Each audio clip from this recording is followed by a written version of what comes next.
It's like all the songs.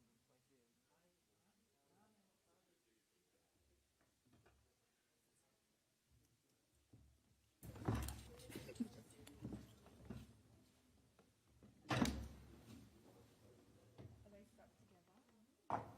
Do they stuck together? Yeah. Hopefully no one will need another chair. There's a lot of This is people mostly coming. like a victorious one. There's lots of people today for the Yeah. I.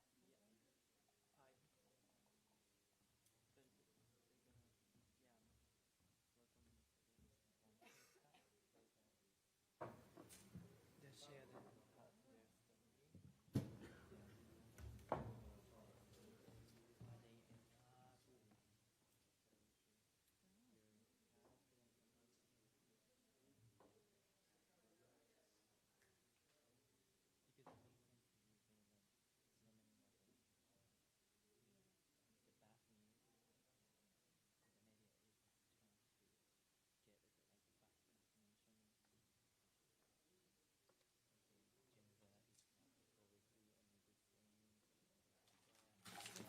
only the same. Yeah. That's all they talk about in the English news.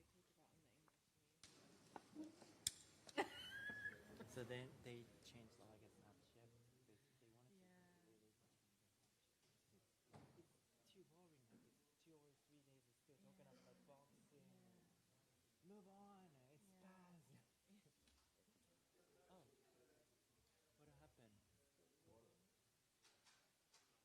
Thank you. SDGs.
Je me mets en bas à droite.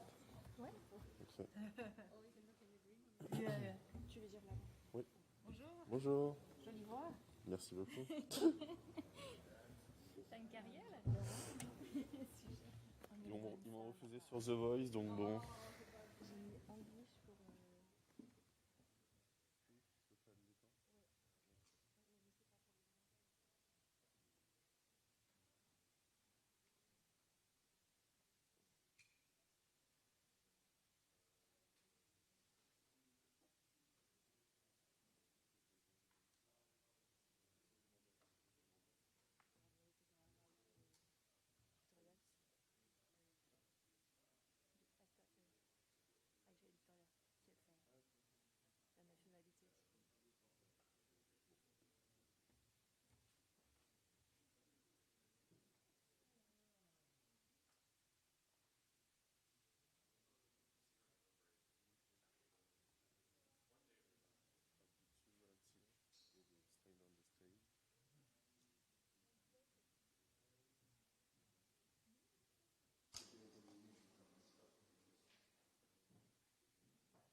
Ladies and gentlemen, the press conference will have a 15 minutes delay.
you very much.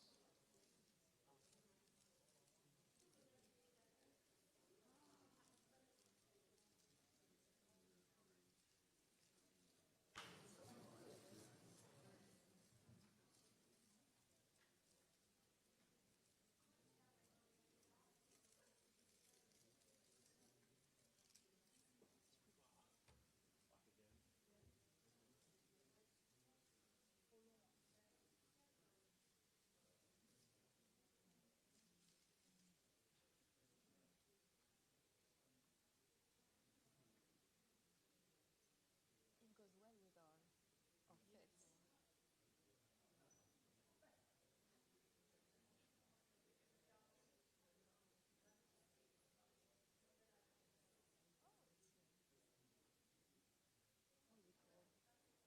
How do you call magnet? I'm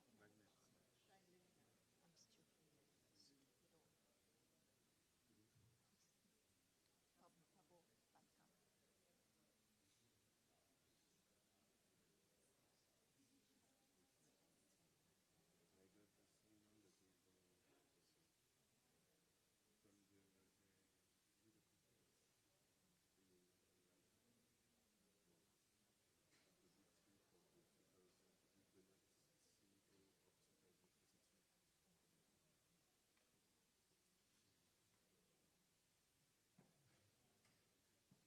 Paphos, Descamps.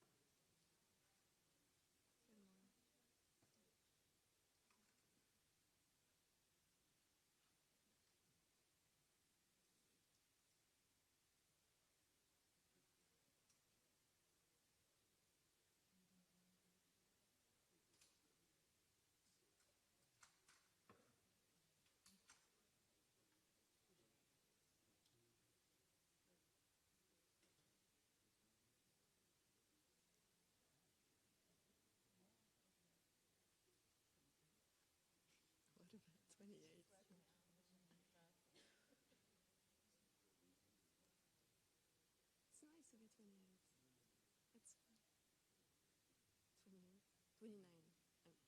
I'm 29. Yeah, 29.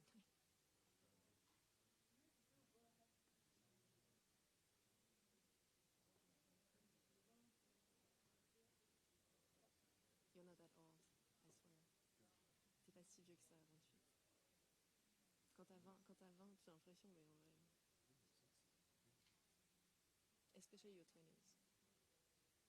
I mean, I don't know what 30s, but 20s go fast.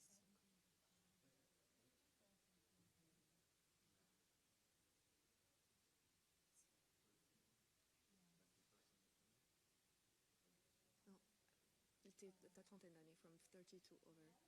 Yeah. Everyone says that, actually. But enjoy your 20s. Profite. C'est marrant.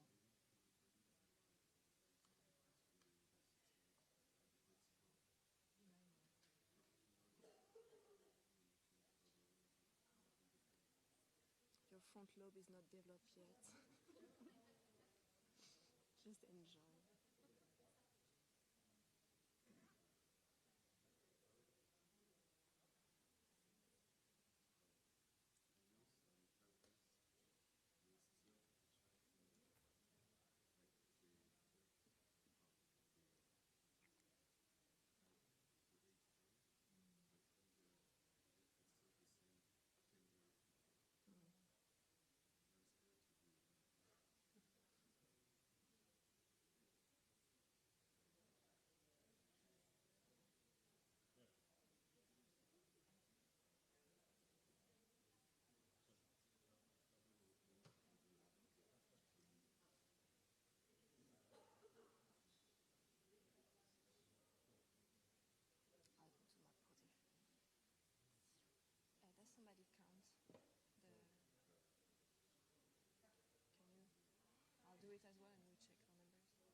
Okay.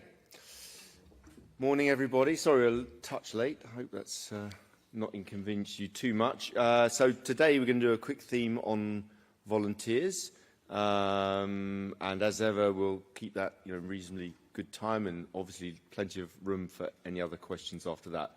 Let me just quickly tell you a couple of broadcasting figures because I know you like them so much. On Friday night, France TV broke their record 3 times in a row, just on Friday, for the highest competition audience of Paris 2024. It now sits at 13.15 million, achieved by Léon Marchand, of course. His medal ceremony, a new high since the Games in Athens.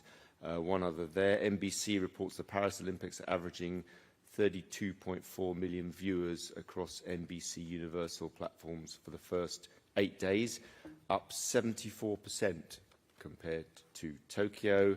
And a quick few digital figures, Olympic social media engagements have gone beyond 9 billion, which is 50% higher than the entire Games in Tokyo. Games, we are very confident that the Games will be watched by more than half the world's, or followed by more than half the world's population, and we're certainly on track for that, if not more, I think, at this stage. I'm told there are 35 medals in play today.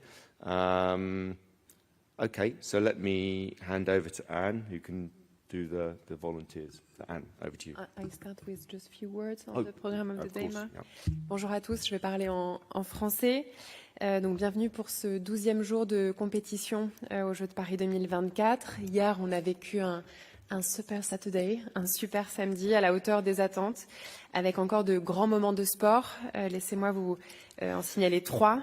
D'abord, le circuit de la butte Montmartre qui nous a offert un spectacle extraordinaire pour la course en ligne de cyclisme, avec un monde fou sur les routes. Alors, je ne sais pas si c'est un record olympique, mais il y avait 500 000 personnes qui se sont rassemblées le long du parcours hier. Hier, pour l'épreuve reine de l'athlétisme, le 100 mètres, qui a couronné Juliane Alfred, avec un premier titre pour Sainte-Lucie. Donc ça fait partie aussi de ces moments d'histoire auxquels les Jeux peuvent contribuer. Et puis enfin, l'équipe de judo par équipe. Les épreuves se sont achevées à l'Arena Champ de Mars avec cette sublime finale qui a opposé la France au Japon jusqu'au bout du suspense. Donc ça me permet juste de dire un mot, puisque les épreuves de judo sont terminées, un mot sur les transitions de sites. Vous savez que pour les Jeux de Paris 2024, on a décidé d'optimiser la carte des sites, de réduire le nombre de sites de compétition pour permettre l'organisation de plusieurs sports dans les mêmes sites. Et donc plusieurs sites de compétition vont entamer leur transition. L'Arena Champ de Mars va bientôt accueillir les épreuves de lutte après celles de judo. Pour les épreuves au Grand Palais, c'est bientôt le taekwondo qui prendra place après l'escrime. Le stade Pierre-Mauroy à Lille va bientôt accueillir les phases de handball. Ça me permet de vous rappeler qu'il y a des places encore à acheter à partir de 24 € pour les quarts de finale en handball. Et ce soir, après la finale de tennis, c'est la boxe qui sera organisée à Roland-Garros, donc des sites qui vont se transformer et accueillir de nouveaux sports. Aujourd'hui, un programme chargé encore, avec 27 sports dans 23 sites de compétition. On va passer du coup au sujet du jour. Donc à côté de moi aujourd'hui, vous avez donc Alexandre Morédon-Condé, qui est directeur en charge du programme des volontaires. Merci d'être avec nous ce matin. On a également 2 volontaires qu'on remercie vivement de leur présence, qui ont quitté leur poste pour être avec nous ce matin. Donc Rosa, qui est assistante de la délégation espagnole, et puis Fouzi, qui est le chef d'équipe à l'accueil des spectateurs à Paris, la Défense Arena, un super site de compétition où l'ambiance est formidable. Donc je donne tout de suite la parole à Alexandre pour vous dire quelques mots sur le programme des volontaires mis en place par Paris 2024. Merci. Merci beaucoup Anne. Bonjour à tous. C'est vrai qu'on est à une semaine après le début des compétitions. On voit des performances sportives qui sont incroyables et des images uniques grâce à la beauté des sites sur lesquels elles se déroulent. Moi, effectivement, aujourd'hui, je suis là pour vous parler des personnes qui contribuent largement à l'atmosphère des Jeux qu'on peut ressentir depuis une semaine. Et d'ailleurs, je voudrais en profiter tout de suite pour pour remercier les volontaires qui sont dans la salle. Donc merci à vous de faire vivre à tout le monde les Jeux de cette manière. Dans le cadre des Jeux olympiques et paralympiques, on a 45 000 volontaires qui sont mobilisés. Et ces 45 000 volontaires, ils sont vraiment à l'image de ce qu'on voulait faire passer à travers le projet Paris 2024. C'est une équipe qui est engagée, qui est riche dans sa diversité, qui est paritaire. Vous pouvez le constater quand vous allez sur les sites de compétition ou les autres sites sur lesquels vous allez retrouver des volontaires. Vous allez vous rendre compte qu'on a autant d'hommes que de femmes. Mais la diversité ne s'arrête pas là. D'abord, on a travaillé beaucoup avec le mouvement sportif français. Il faut savoir que le bénévolat s'inscrit dans l'ADN du sport en France, puisqu'on a 16 millions de pratiquants qui pratiquent du sport au quotidien grâce à l'ensemble des bénévoles qui font vivre le mouvement sportif français. On a voulu aussi s'assurer d'avoir l'ensemble du territoire français qui était représenté. On a les 101 départements qui sont représentés. On a des volontaires qui viennent de plus de 150 pays. On a 20% de volontaires qui sont hors de France. Et on a aussi un chiffre dont on est très fier, c'est qu'on a 5%, un peu plus de 5% des volontaires qui sont en situation de handicap. Et c'était aussi un élément qui était très très important pour nous d'attirer un maximum de volontaires en situation de handicap. On en est très fiers. Et puis, quand on parle de diversité, c'est important aussi de se dire qu'on a toutes les catégories d'âge qui sont représentées. On a un tiers des volontaires qui ont moins de 25 ans, 10% qui en ont plus de 60, et tous les autres entre ces deux catégories d'âge. Donc vraiment, entre le plus jeune qui a 16 ans et la personne la plus âgée qui a 94 ans, on retrouve vraiment l'ensemble de la population. Ce qu'il faut avoir aussi en tête, c'est que les volontaires sont très engagés, puisque sur les volontaires qui vont participer aux Jeux paralympiques, la moitié d'entre eux auront déjà participé aux Jeux olympiques. Maintenant, quand on crée une équipe qui est diversifiée, il faut la préparer au mieux pour qu'elle puisse faire ce que vous pouvez voir depuis des jours maintenant. Et pour ça, on a mis beaucoup d'énergie sur la formation, la préparation des volontaires, qu'on puisse suivre de nombreux modules de formation, que ce soit en ligne, à travers plus de 800 modules de formation qui ont été créés. On a 94 sessions de formation qui ont été organisées sur les différents sites de compétition, rien que pour les Jeux olympiques, avec un taux de participation qui était très très fort. Et on sent cet engouement des volontaires autour du programme depuis le début du processus de candidature, parce que, pour rappel, on avait eu plus de 300 000 candidatures au programme des volontaires à travers un processus de recrutement qui avait commencé en 2023 avec, je le disais tout à l'heure, l'implication du mouvement sportif, de l'ensemble des villes qui allaient accueillir les Jeux, et à travers une campagne grand public qui a permis d'attirer beaucoup de candidats de France et d'international. Il faut savoir que la moitié des candidats au programme des volontaires venaient de l'international. Donc voilà, donc on est très fiers d'en être là. Les missions que les volontaires réalisent dans le cadre des Jeux, elles sont de 3 ordres. La première, c'est vraiment celle que vous voyez partout, qui sont les volontaires qui participent à l'expérience des différents publics des Jeux, que ce soit les spectateurs, les journalistes, les délégations. Et vraiment, ils sont là pour les accueillir, les orienter. Ils représentent environ 60% des missions. On a environ 35% des missions qui sont vraiment focalisées sur la contribution à la performance sportive. Donc là, on pense vraiment notamment aux volontaires qui sont sur les aires de compétition. On a les compétitions d'athlétisme qui commencent, par exemple ceux qui posent les haies ou qui installent les starting blocks au début des compétitions. Et puis, on a également l'ensemble des volontaires, qui représentent environ 5% des volontaires, qui nous aident à faciliter l'organisation, notamment qui vous ont probablement distribué vos cartes d'accréditation ou qui remettent, par exemple, les uniformes aux arbitres et officiels. Voilà, donc aujourd'hui on a vraiment des volontaires qui sont super engagés, qui vivent des belles histoires, et je pense que la meilleure chose pour en parler, c'est de leur laisser la parole. Donc je vais d'abord peut-être, Rosa, te laisser voilà, nous partager un peu ton expérience. Bon, pour moi, être volontaire des Jeux Olympiques, c'était un rêve que j'avais depuis Barcelone 92. Et bon, j'aime beaucoup la France et je me sens très contente d'être bénévole ici. Et mon expérience a été magnifique. Le staff qu'on a au village olympique, c'est vraiment génial. L'équipe de tout le staff, de tous les volontaires, au centre de volontaires, c'est génial. Et aussi très accueillant, très compréhensif, beaucoup de patience pour tout le monde. Tout le temps, ils nous aident à avoir des solutions. Et les jours de la convention des volontaires, j'ai gardé dans ma tête les mots qu'a dit Tony Stanguet, qu'on devait être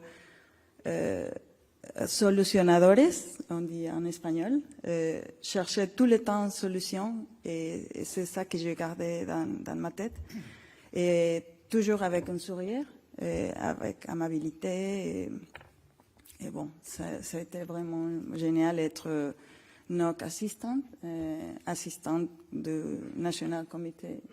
Et je suis pour l'Espagne, j'assiste la délégation de l'Espagne, et ça a été magnifique de pouvoir rencontrer des gens comme Carlos Alcaraz, comme Rafa Nadal, et c'est vraiment génial, les filles de tennis, Christy, Sarah.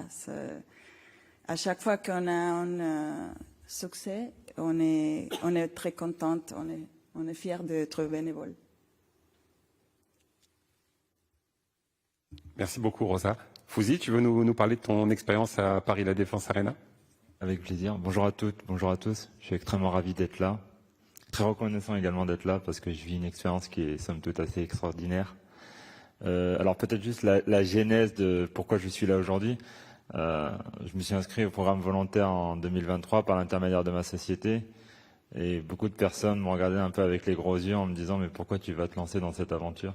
Je regrette absolument pas, étant donné que j'ai eu la chance d'être affecté au site Paris La Défense à Nantes, à la natation. Et je m'occupe en plus du service des spectateurs. Donc chaque matin, le challenge, c'est d'accueillir 17 000 spectateurs, de les faire rentrer dans le site. C'est un site qui est assez atypique parce que c'est un stade de rugby et également une salle de concert. L'objectif, c'est dès que les portes ouvrent, faire en sorte que tous les spectateurs puissent assister à la première compétition du jour. Et mon travail se divise en l'accueil des spectateurs, le placement des gradins, assistance à personnes à mobilité réduite, point info parce qu'il y a énormément d'objets perdus. Et puis après, on a environ une centaine de spectateurs à rôder tout autour des gradins afin de s'assurer que le public est content, que l'ambiance est au rendez-vous, et elle l'est grâce aux différentes médailles françaises. Et enfin que tout le monde puisse avoir une expérience qui est inoubliable. Et c'est également le cas de l'ensemble des volontaires dont j'ai la chance de faire partie. Merci beaucoup. Merci beaucoup. C'est aussi l'occasion du coup de profiter de cette conférence pour remercier les volontaires qui nous accompagnent tous les jours aujourd'hui pour cette conférence de presse. Merci à tous. So we're going to open the floor to your question. First, on the theme of the day, please.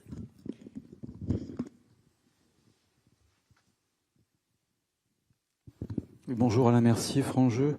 Ma question porte sur les volontaires russes. Je sais qu'il y en a certains qui avaient été acceptés puis finalement refusés.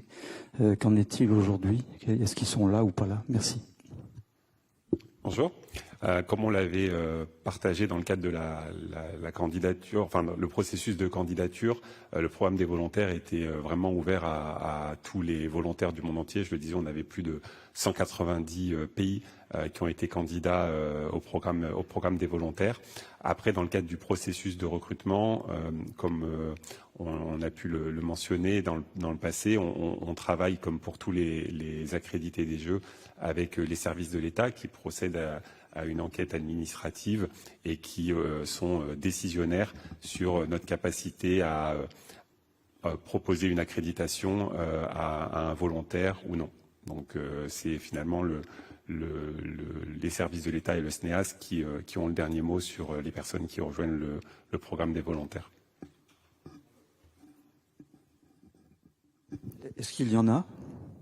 On en a peu, mais on en a. Ok, merci.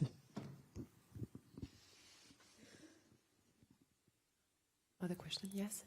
So. Bonjour, je voudrais savoir si vous aviez des précisions sur le nombre de spectateurs hier. Est-ce que vous savez où ils étaient réunis pour le cyclisme? C'était majoritairement en dehors de Paris, à Paris. Merci.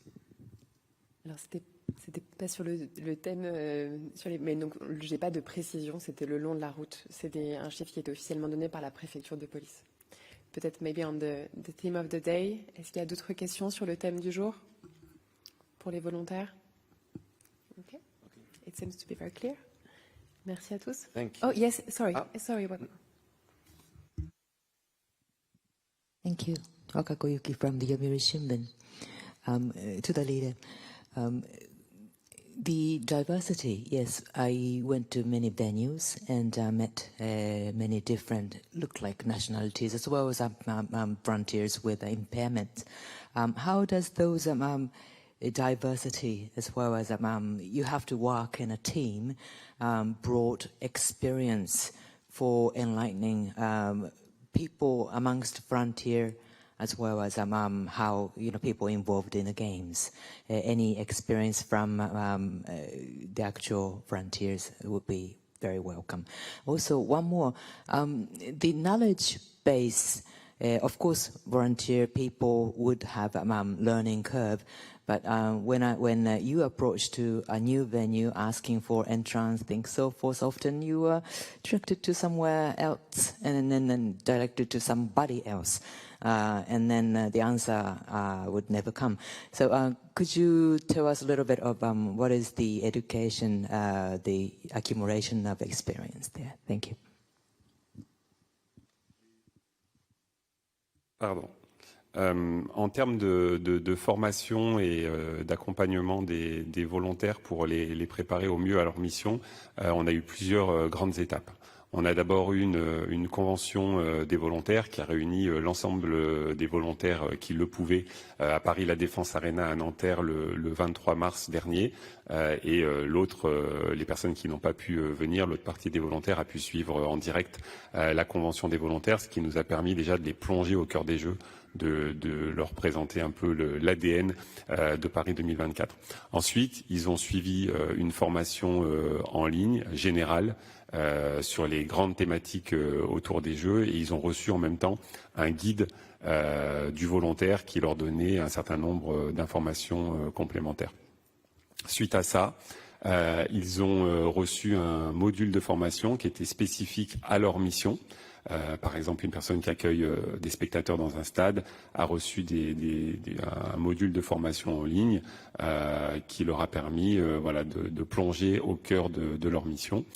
Ils ont ensuite eu un webinaire qui était dédié à leur site sur lequel ils allaient évoluer. Donc là, c'est l'équipe du site qui a organisé ce webinaire pour leur présenter le fonctionnement du site, qu'ils puissent découvrir leur équipe, etc.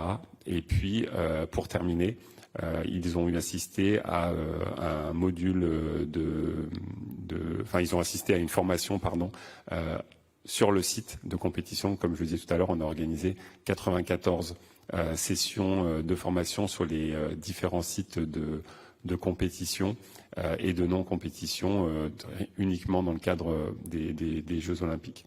Voilà. Ensuite, ils ont des briefings qui leur permettent d'avoir un maximum d'informations. Et j'ai oublié de mentionner qu'ils ont reçu également un second guide. Le premier guide était un guide d'information générale. Le second est spécifique à leur site avec un certain nombre d'éléments sur les points d'accès au site notamment. Est-ce que je réponds? Tu veux rebondir? Si je rebondis juste sur l'expérience en tant que chef d'équipe à la Défense, sur la partie diversité, inclusion et le nombre de personnes à coordonner, il est vrai que moi j'ai eu la chance d'avoir au sein de mes équipes des personnes à la fois en mobilité réduite, mais également de tout âge, c'est-à-dire des étudiants jusqu'à des retraités. Paris 2024 a porté une attention toute particulière sur le fait d'avoir les capacités managériales adéquates en début de processus de recrutement, étant donné qu'on m'a posé les questions sur ce que je faisais dans la vie, est-ce que j'avais déjà géré des équipes, est-ce que je parle anglais, et donc c'est plus facile. Moi aujourd'hui j'ai la chance d'être l'un des associés du cabinet Deloitte, j'ai 22 nationalités dans mes équipes, et donc du coup lorsqu'on se retrouve en tant que volontaire dans une optique où tous les volontaires sont de très bonne volonté, on a la chance de pouvoir vivre une expérience assez extraordinaire où tout le monde tire vers le même but, c'est-à-dire faire en sorte que les spectateurs obtiennent une expérience inoubliable. Merci. Other questions?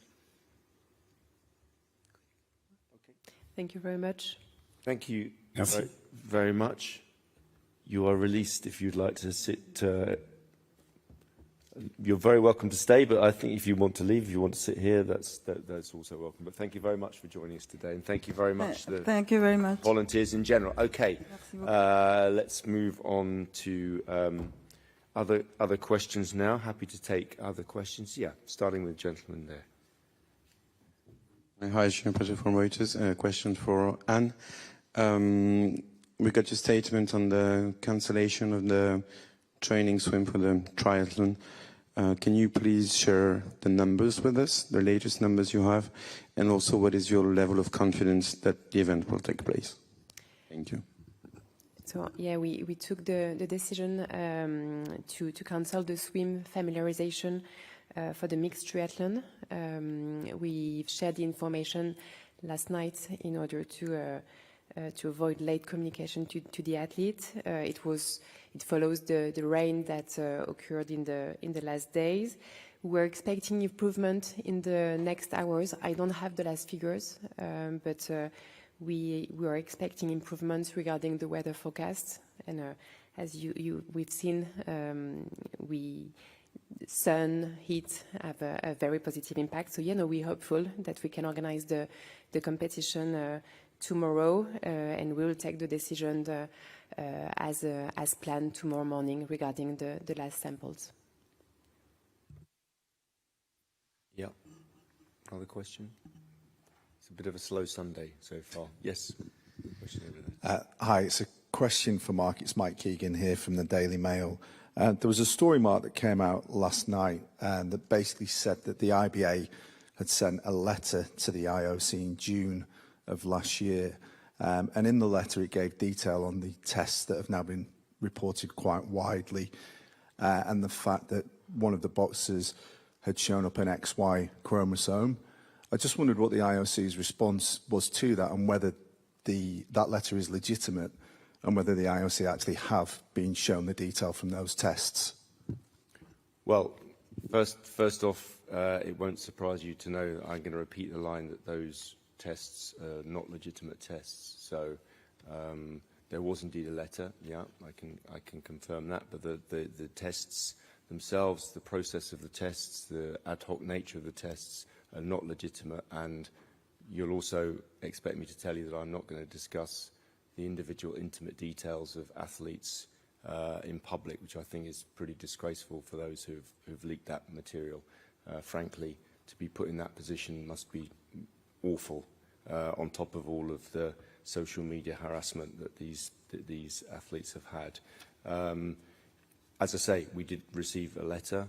As I've been through in chapter and verse yesterday and the day of President yesterday, me the day before and the day before that, the way that material was shared is against legal, ethical, and all other measures. And you know, you only have to look at Human Rights Watch, Amnesty, Sports Rights Alliance, who also will tell you that these are severe attacks on the rights of these women involved. So I'm not going to comment. A letter was sent, the testing, the method of the testing, the idea of the testing, which happened kind of overnight. None of it is legitimate and therefore doesn't deserve any response, particularly not in detail. Sorry, very wary of confidentiality, Sure. but can you share what is behind you saying that this test does not meet, you know, the criteria? There's no reason for the test. The test was, as far as we can see, taken arbitrarily. Decision which I've seen reported related also to the competition where one of the boxers beat a Russian boxer. Now, I don't know if there's any truth in I know that the boxer did meet and beat a Russian in that competition. But the very fact that the decision to do the testing was taken on the spot there, under what purpose, under what the test was for, I don't know. As I say, as far we managed to do away with sex testing in the last century, so not quite sure what the foundation for the testing was. We don't really know kind of very much more about it than that. But yes, we did receive a letter, but we won't deal with the contents of that letter. Yes, lady at the back there. Are you confident that the rules, the gender eligibility rules that are in place for this boxing competition would withstand, if they were taken to the Court of Arbitration for Sport, that they would stand up to that test by a rival athlete? Yeah, I mean, I'm not a lawyer, so I couldn't say. I would think that as I say, those eligibility rules have been in place for 2016, 2020, and now they continue to be in place. These two boxers, to repeat again, born as girls, registered as female passports, have fought at a senior level for 6 years with no issues. So I'm not a lawyer, and I don't know how CAS works, but I would think there's quite a lot of precedence that would be the case. Yeah, gentleman here. Christoph Becker from Frankfurter Allgemeine Zeitung in Frankfurt.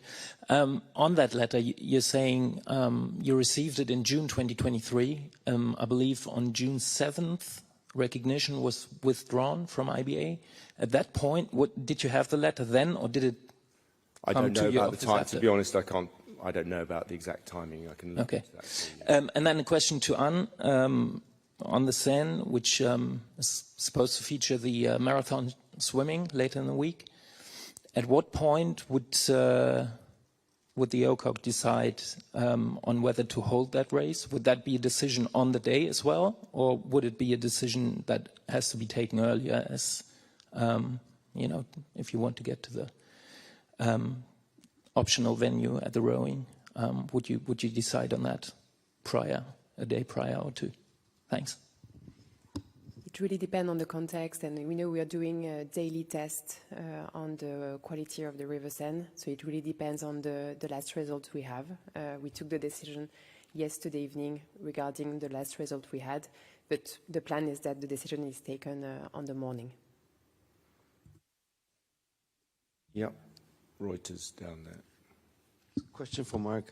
After the first day of competitions in the boxing and the reactions we saw there, we've seen much more positive reactions coming from the athletes themselves regarding this matter.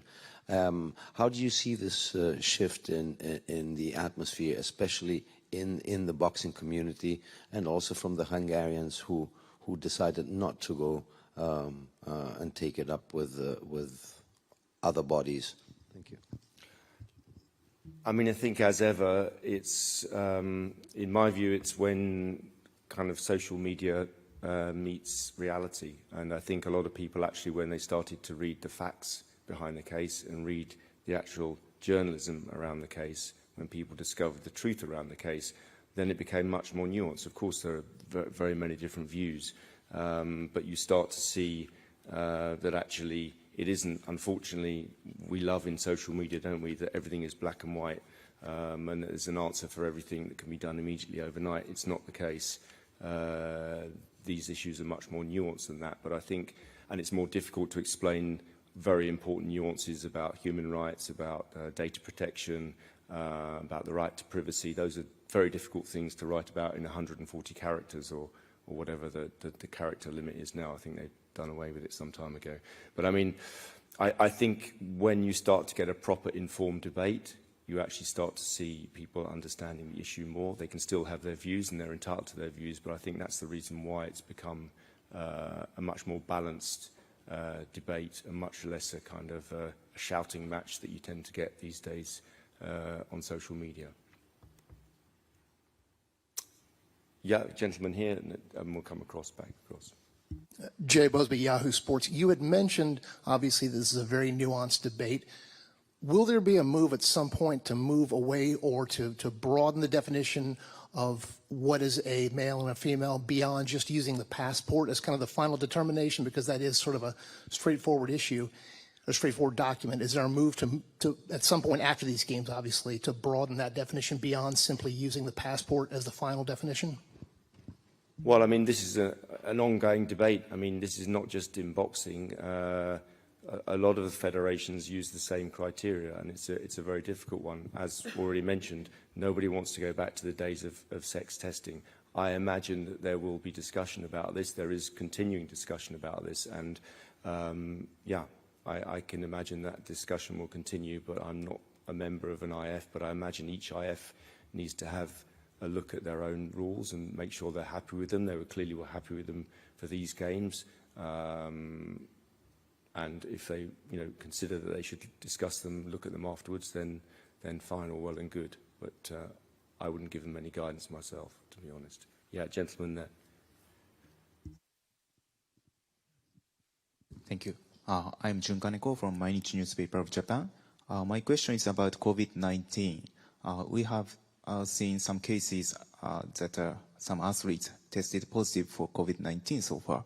So if you have any data, like how many athletes or coaches tested positive for COVID-19, could you tell us? And also, what kind of measures have you taken to prevent spread of the cases?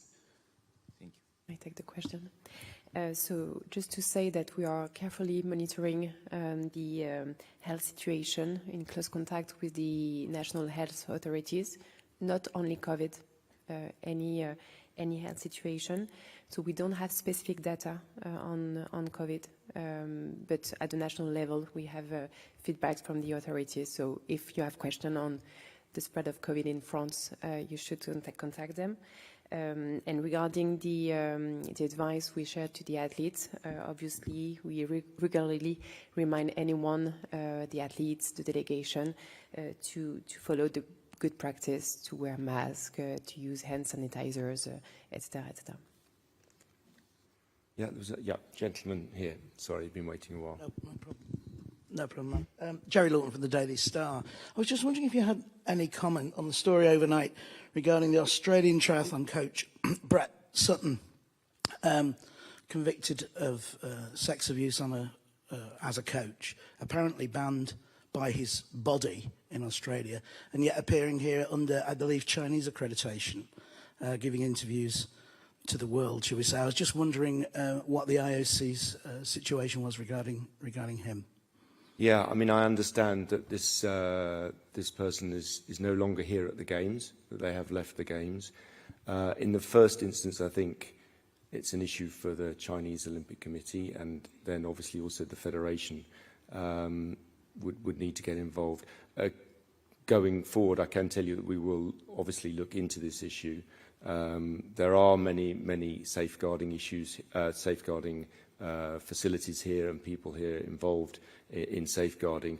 But obviously the vetting and the registration and so on, accreditation of people, is part of a 4-year Olympic process, which depends on the work of the National Olympic Committees and the IFs.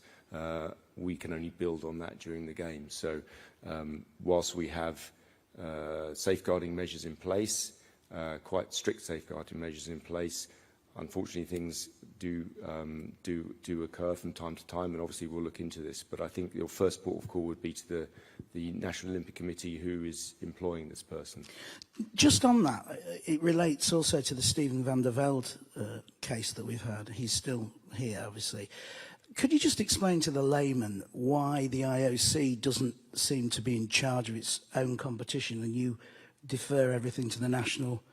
I mean, just explain that for a layman, Sure. you know, why that happens. Okay, so I mean, the National Olympic Committee is like a super team. So if you have a team of football, for a football tournament, it's the football team that chooses the players. So in the case of the Dutch team, it would be the Dutch team, the Dutch National Olympic Committee, that would pick the members of their team. Is that, yeah, third one, yeah. It's all related to the same thing. But on that, I get that. But surely this is your Games. So just because the Dutch national team have picked an individual, Yeah, I mean, it then goes to you, does yeah. it? So we discuss. I mean, I've touched on this 3 or 4 times, but I'm happy to go over it again. Clearly, this was an issue that was discussed with the National Olympic Committee. They assured us that many safeguarding measures are in place, that rehabilitation is in place, that the team themselves are content with the situation. I understand that the athlete is not and has not stayed in the village. And then there's the broader, more philosophical point, I think, that I'm not sure when this crime took place. I think it's more than 10 years ago. That in the end, I think no crime lasts for. No, there is some rehabilitation possible if people accept the guidance and the counselling and so on, and there's safeguarding in place, which we understood is the case. So first and foremost, it's the National Olympic Committee that chooses. Obviously, we have to also be at least content that the situation, as is with this particular athlete, is acceptable. And it seems to be the case for us that is. That's okay? Yeah, gentleman here.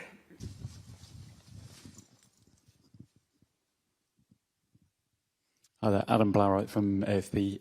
This question for Mark. Just to come back again on the IBA mandated tests that we've been talking about. I just want to clarify something about you've called them arbitrary and sort of cobbled together in the past. Just to be clear about it, do you reject the findings of that because you think these boxers were unfairly targeted as individuals, or is it a general rejection of those results because you don't believe in sex testing, as you said that you... It's, I mean, all of the above. I mean, there is... So they were individually targeted then? Well, is that what you... we believe so. I mean, there were 2 athletes who were tested during the middle of a World Championship and carted off and tested. And they were the only 2 that were tested? I believe so. I mean, the fact is the process is, as far as we know, those are the only 2. There were suspicions against them, and I need hardly say if we start acting on suspicions against every athlete of whatever, then we go down a very bad route. But there's a whole range of reasons why we won't deal with this.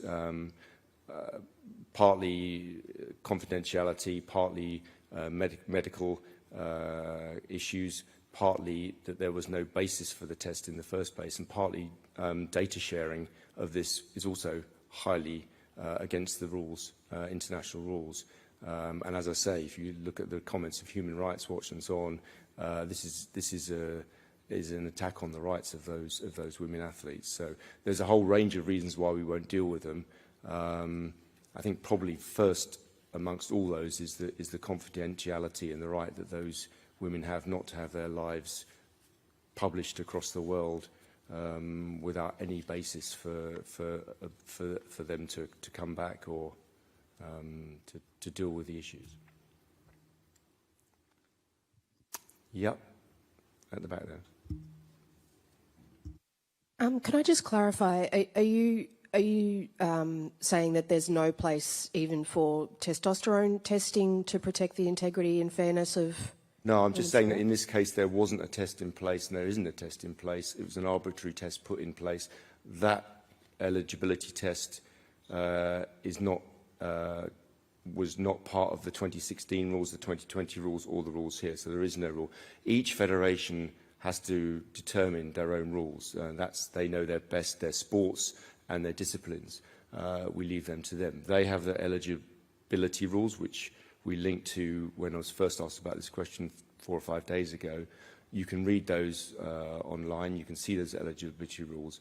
It's up to each federation to come to terms with those. But in a situation where there's clearly a that particular association is not in charge of this competition, so isn't there a place for the IOC to have its own? Yeah, I mean, I think what we would say is these women have been competing for 6 years at a senior level. They've been competing all their lives actually as boxers, all their young and adult lives as boxers, without issue. So I think what we're trying to get at is how are they targeted for this to come about, and how did it first come about at that World Championships in 2023? And is it fair and right that 2 individuals should be targeted in this way, and that we should take decisions in an arbitrary manner based on arbitrary decisions that have come before by a federation that I will remind you has been completely discredited. And I would urge you, if you haven't looked already, it's quite a view, to look at the views published in video by the president of the IBA online. Actually quite shocking, quite undermining of any credibility that he may have had. And if you really believe, looking at those videos and looking at the comments of that president, that we should take anything that they say or anything that they send us with any grain of truth, then I think not you personally, but I think one would be sadly mistaken, not meant to be an attack on you, but I think I would really urge you all to look at the comments of the IBA, and particularly of the president online. They're quite shocking. Yes. Thanks. You said the other day, Mark, you were happy, or the IOC would be happy to broaden the discussion once the games have finished, if somebody comes up with a scientific, clear scientific approach. We've had this discussion on the issue before in a lot of courts as well. In Caster Semenya's case, the litigation isn't finished. The European Court of Human Rights is still arguing this case, I suppose. There's no final decision yet. How much does the IOC have to take into consideration discussing going forward? How much does the IOC have to take into consideration whatever the European Court of Human Rights will one day decide on the matter regarding Caster Semenya? Well, that is a specific case about a specific individual, about a specific sport. I mean, obviously we will read and study any findings, and I think the federations will each, in those cases, read and study the findings and see if there's anything appropriate for them. But I think the case does show, as the President said yesterday and I said the day before and the day before that, that this, and have already said today, that this isn't a case, this isn't a subject where there is a simple black and white answer. We don't have, much as we would all love it, and what the President said yesterday, to repeat, is that could someone come up with a scientific consensus, then we would be happy to work on that and to work with that consensus. Unfortunately, as you've seen over the past few days, there isn't a consensus. There very clearly isn't a consensus, and this is why this is such an impossible area. It's a minefield to work in, and we continue to try to deliver safe and fair and inclusive sport. All those three things can be difficult to come together at times, but we continue to work on those and bring sport and try to keep all of our view on the sport rather than what goes behind it. But it's a tough challenge, and of course we'll take the findings of that court, the federations particularly, I imagine, into account. Yep. Mike. Just one follow-up on the actual test itself, Mark. You question the legitimacy of it because of how it came about, and clearly these two were targeted. Do you question also question the legitimacy of the actual test results themselves? I think the whole process is flawed, and therefore it's not up to me as a spokesperson, not a medical expert, but the whole process, as I understand it, is flawed from the very beginning, from the conception of the test to how the tests were shared with us, how the tests have become public, is so flawed that it's impossible to engage with it. It doesn't mean that there can't be a process in the future, that we can't discuss this, but this specific test, and also with the credibility of the IBA as it is, it doesn't give any credibility to those tests or the method in which those tests were carried out. What? Yeah, we're going to have one more question. Yeah, one more question at the back, as it's a Sunday. Hi, Mark. Oh, no, it's 12 o'clock. There we go. Ed Hula with Hula Sport Communications. Question for Anne. I unfortunately missed the press conference yesterday morning because I was being treated at the clinic at the Hyatt for a case of food poisoning. Suffered while eating, right after eating a sandwich at the Grand Palais ahead of fencing. At the hospital where I was treated, the doctor said that they've had a number of food contamination cases involving Paris 2024 facilities. Can you confirm that a number of people who've gotten sick, and whether there's any kind of inspection to make sure that food prepared and served to everybody is safe? Yes, let me first, I wish you're fine and you will be okay. And I'm sorry to hear that you had that problem yesterday. As far as I'm concerned, I'm not aware of other cases, so I cannot confirm what the doctor said to you. Is it possible to get a listing or a number? Yeah, we can check. Because they take our the credential. medical team if there are other cases that have been reported. Yeah, thank you.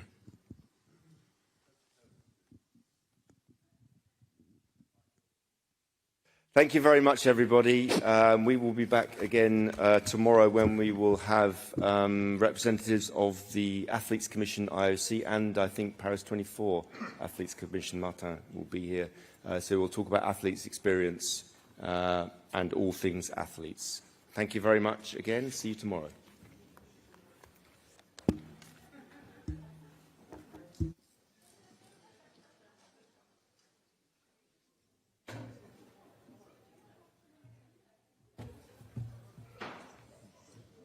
Have you found the phone? Fortunately.